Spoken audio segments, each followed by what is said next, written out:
Hey everyone, what's up and welcome back to my YouTube channel. I'm Lauren of Lauren Leslie Studio, and in today's studio vlog we are going to learn how to make a handmade sketchbook.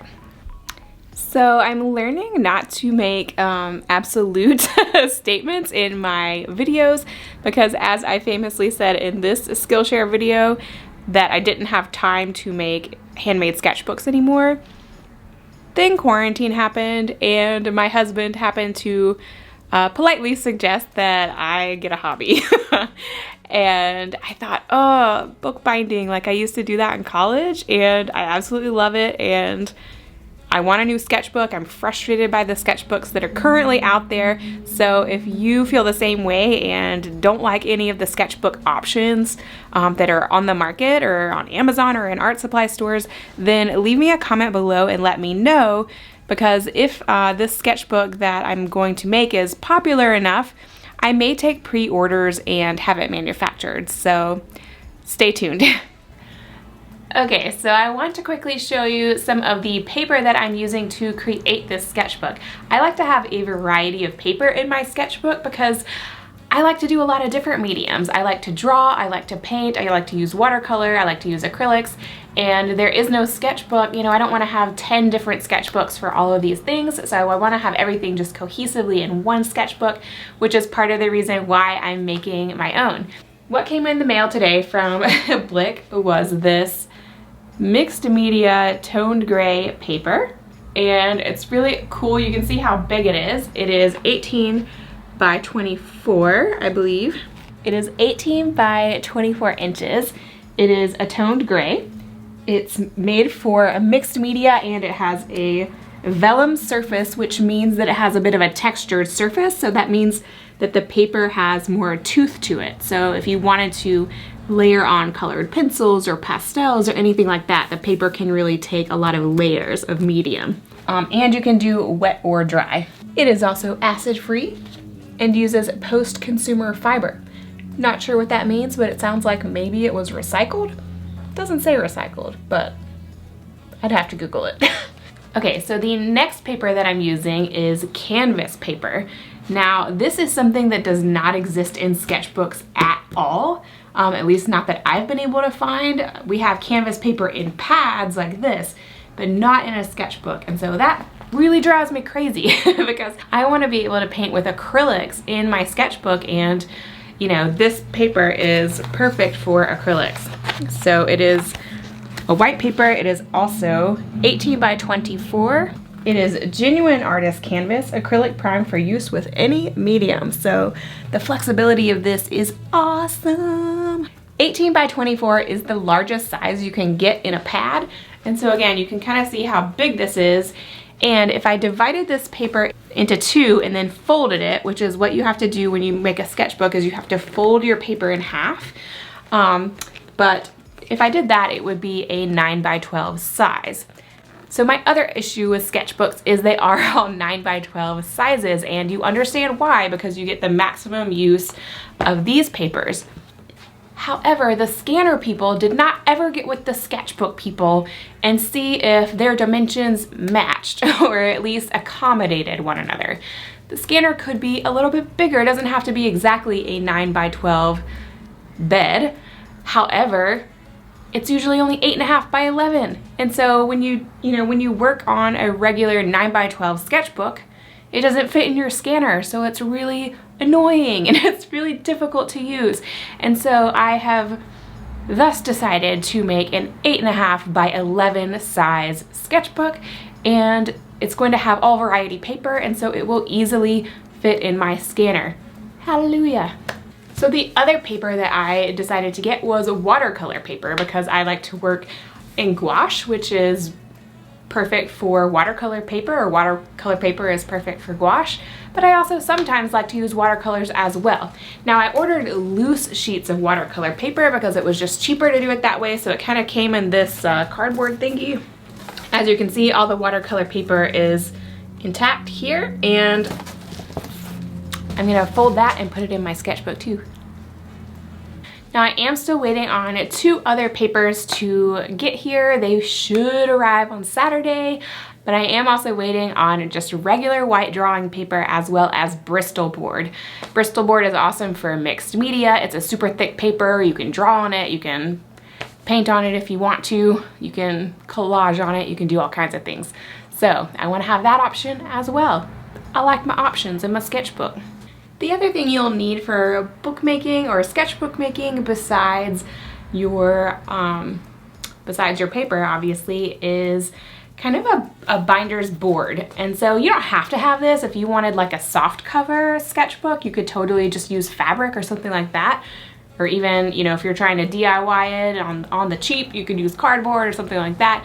But this is really nice acid-free binder's board. And you can see it's kind of flexible, but that's as far as it bends. It's strong, and so if you want kind of that support for your sketchbook and you don't want your paper to bend and everything, then this is a really great thing to buy. And it's acid-free and it's perfect. It's really cool. Made for bookbinding, so, you know, it's what it's made for. Okay, so what other supplies do you need to make your own sketchbook and for bookbinding? Well, the very first one that I love is called a bone folder. See if it'll zoom in on it. It's basically just this little tool that you need to be able to fold paper really well. So I'll show you how to use that in just a second. The other tool that you need is this little pokey thing. I forgot the exact name of it, so I will tell you right here. But this is to poke holes in your paper so that you know exactly where to sew. The next thing you need is waxed thread. So you don't have to use waxed thread, but that's what I prefer to use. It's just much easier to use. It's stiffer and you can just control it a lot more easily. And last but not least, you'll just want a little jar of water to dilute your glue a little bit. So the next thing you're gonna need is a clean surface in which to work and fold your paper. So I'm gonna clean off this table and go ahead and start folding my paper. Even though I don't have all the paper yet that I need, I'm just gonna go ahead and get started because I'm so excited and I can't wait.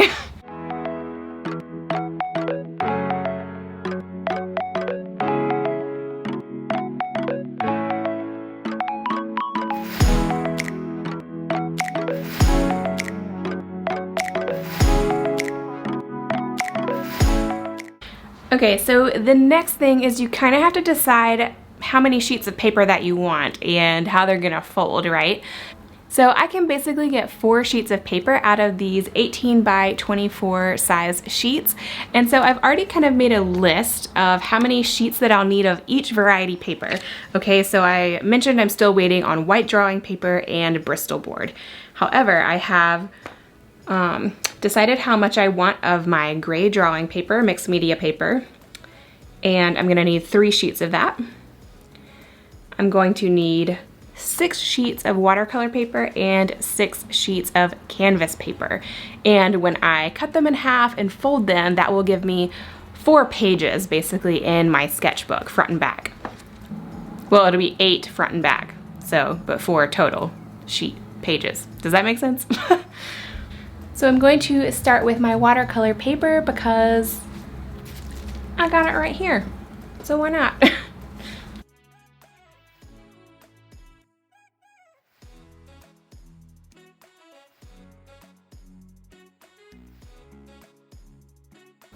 Okay, so the next course of action is to measure out your pages. Now, if you wanted to just keep a 9 by 12 paper, you could just fold these in half and then fold it in half again. But since I'm doing 8.5 by 11, because I want it to fit in my scanner good, I'm gonna have to measure it out. So just grab your trusty ruler and a pencil. From there, just fold your paper where you marked it and use your bone folder to really flatten out the creases.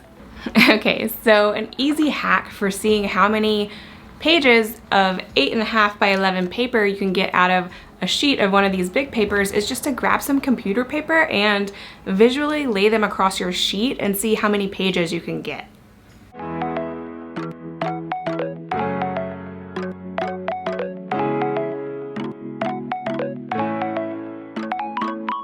Okay, so here you can see where I've indicated where to cut and where to fold along the sheets of paper.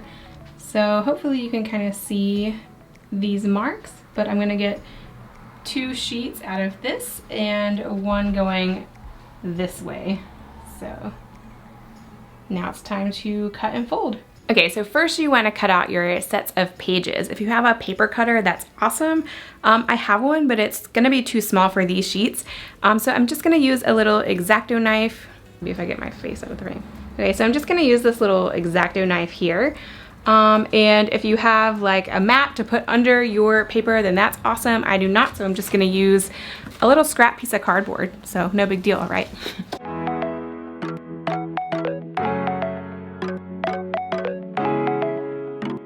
Okay, so the next course of action is to get your trusty bone folder and fold your paper in half along the fold line right here.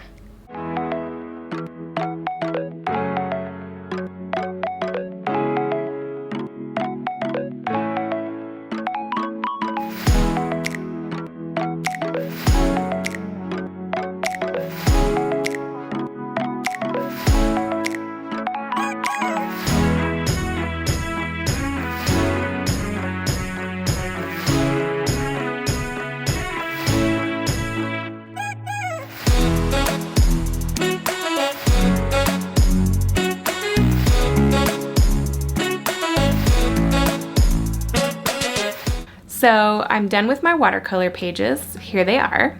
And now I'm gonna move on to my mixed media paper.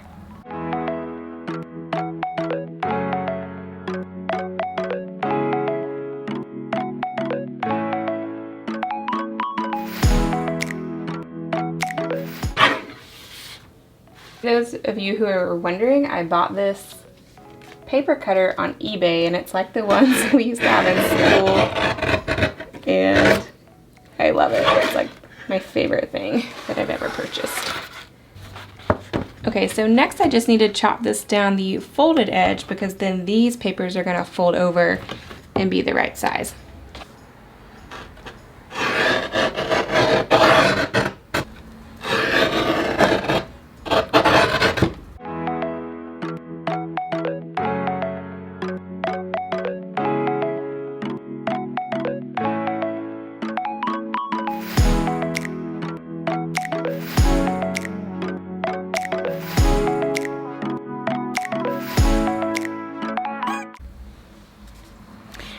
So, hi.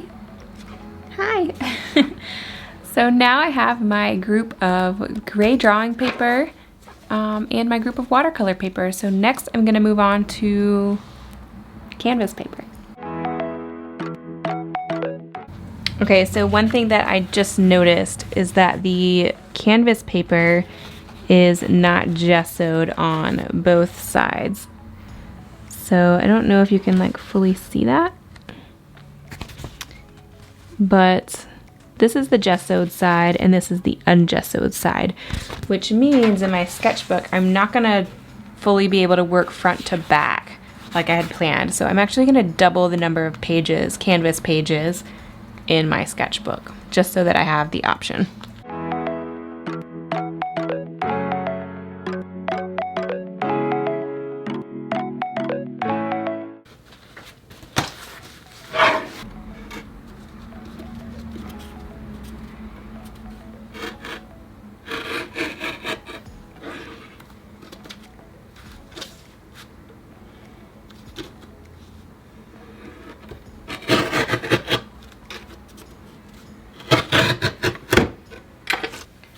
So one pro tip when you're using the bone folder is to line up your edge, make sure that your corners are meeting accurately.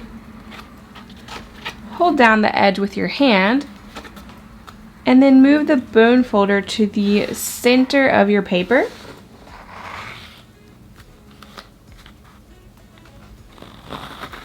And then slide it out. Check your corners and make sure that they are realigned before you tighten this up. And then always move to the outer edge of your paper. And the same thing goes for the other side.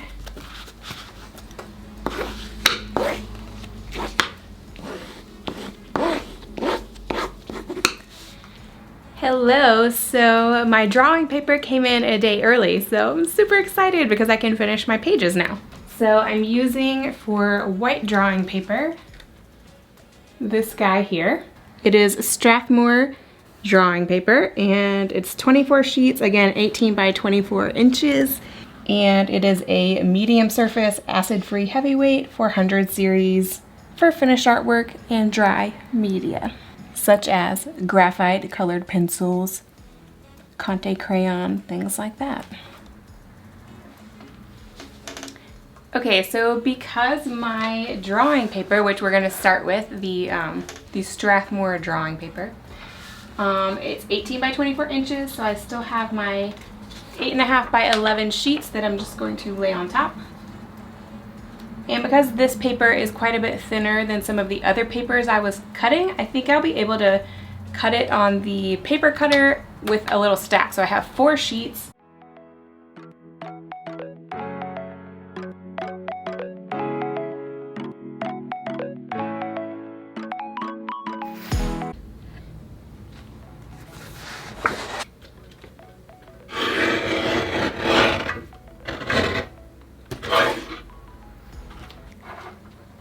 Now you just want to fold your papers in half.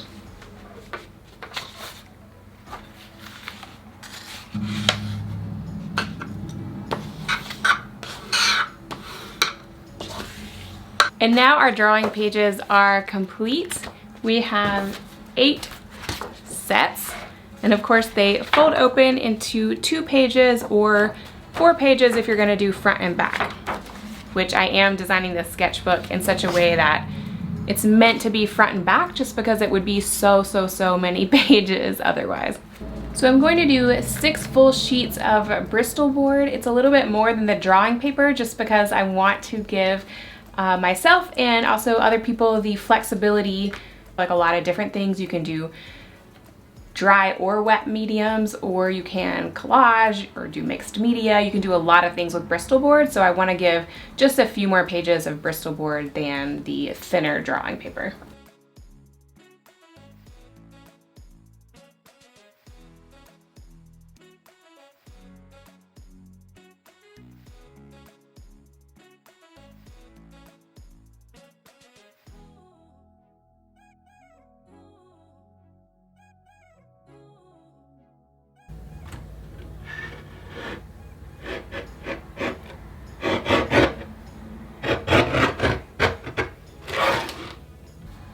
Now we just fold these guys in half.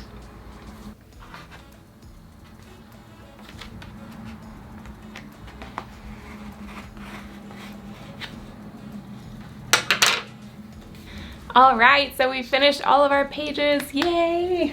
Here are all of the pages, as you can see.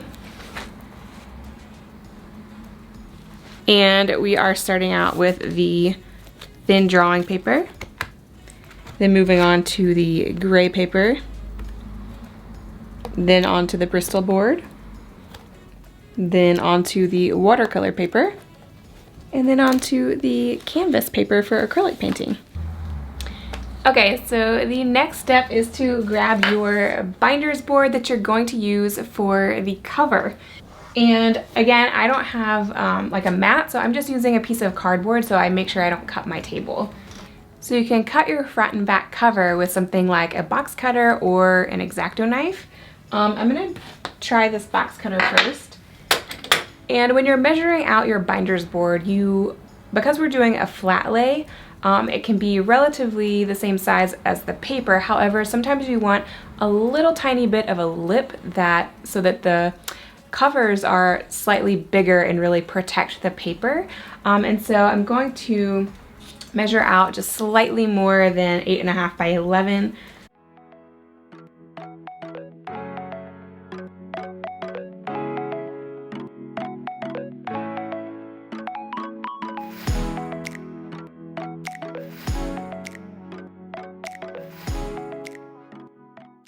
Okay, so now we have our front and back cover out of binder's board. It is just slightly bigger than the 8.5 by 11 size, again, to give it that lip and to protect the paper.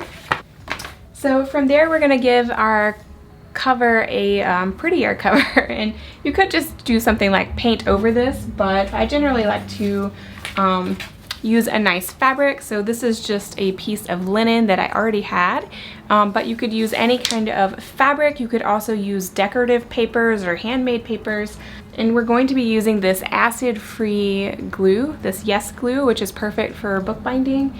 And we're going to be using our bone folder again, as well as a paintbrush, an old kind of nasty paintbrush, a jar of water.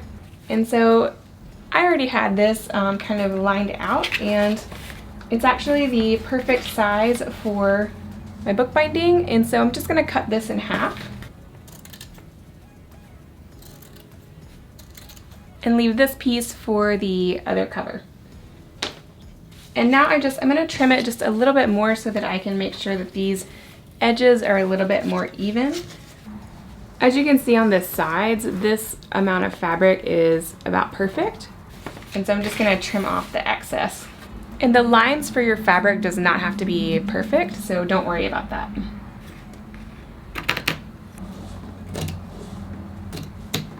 Okay, and that's perfect. So the next step is to glue on the fabric. Just make sure your fabric is clean. Because of Luna, I have like cat hairs everywhere, even though I've already cleaned this table today.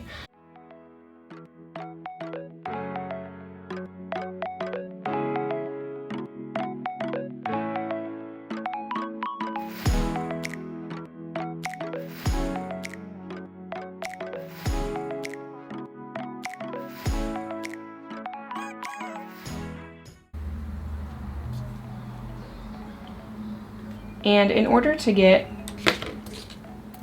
a nice even corner, I'm just going to draw a little line kind of going diagonal through my corner.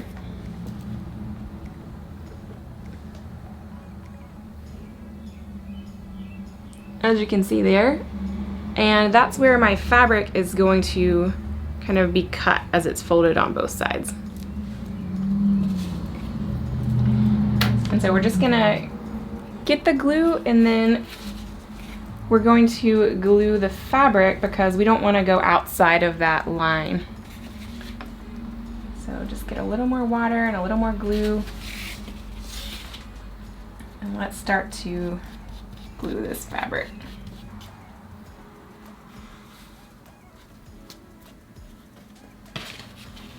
Then we want to go to the opposite side. So you can see I might need a little bit more glue here as it's starting to lift up a little bit. So I'm just going to add just a tiny bit more.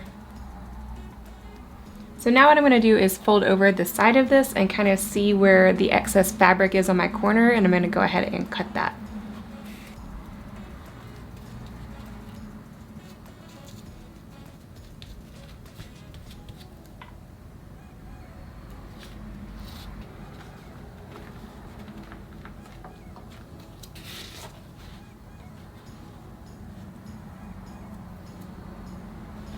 Ta-da! Okay, so our cover is done. Now we want to go back to our scrap pieces of paper and lay them on the top and bottom and just set this in our stack of books, stack of heavy books, so that it can dry totally flat and the glue doesn't like warp the board in any kind of way.